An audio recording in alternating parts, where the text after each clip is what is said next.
A voice well known to a generation of New Yorkers and welcomed into their homes has been silenced. Good evening, I'm Roger Grimsby. Here now the news. Tonight we say goodbye to Roger Grimsby, who lost his battle with lung cancer overnight. The veteran newscaster was a household name in New York for 2 decades. Most of that time he worked with Bill Butell at Eyewitness News. Hoping your news is good news, I'm Roger Grimsby. First thing I thought of this morning after the person hung up or told me he passed out was, well, hoping your news is good news. And it's not. Roger Grimsby was 66. He leaves behind his wife Maria and his daughter Karen. Well, the Roger Grimsby seen by television viewers every night was just a small part of the whole man. As you saw earlier on Channel 2 News at 5, many of our correspondents and anchors worked with him, enough it seemed to staff a small television station. One of those is Lou Young, who has his own memories of Roger Grimsby, the Roger Grimsby you never knew. I remember a different Roger Grimsby from the one you met. I remember the man who loved camaraderie and conversation, perhaps over cocktails. The man who was deeply in love with his wife of 6 years. The real tragedy is that he and Maria didn't have more time. Tonight we begin. The image that came into your homes all those years was true, only incomplete. He could be terrifying to meet for the first time. He didn't rush into choosing his friends. I was anchoring with him. I was subbing for Bill Butell, and we hardly spoke at all. I thought he hated me. As it turned out, he was assessing me. He was really brutally honest.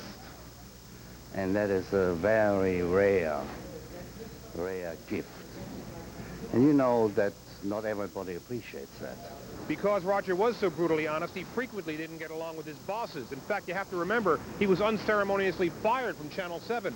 But what really hurt him is when the same company that let him go bought the property across the street and closed 3 of his favorite bars. What was McGlade's pub across from Channel 7 is now a coffee bar. Roger Grimsby, sophisticated, dry.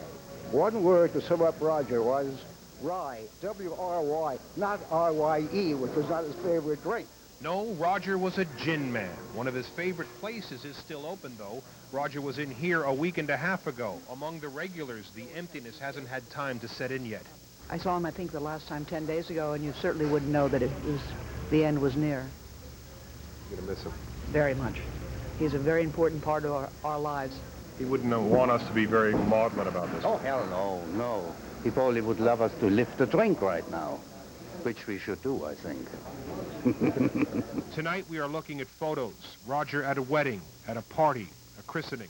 Knowing he wouldn't want us to be too sentimental, but we will be anyway. We can't help being stunned at how much we are already beginning to miss him. Lou Young, Channel 2 News. His was the first newscast I started watching back in college, a long time ago.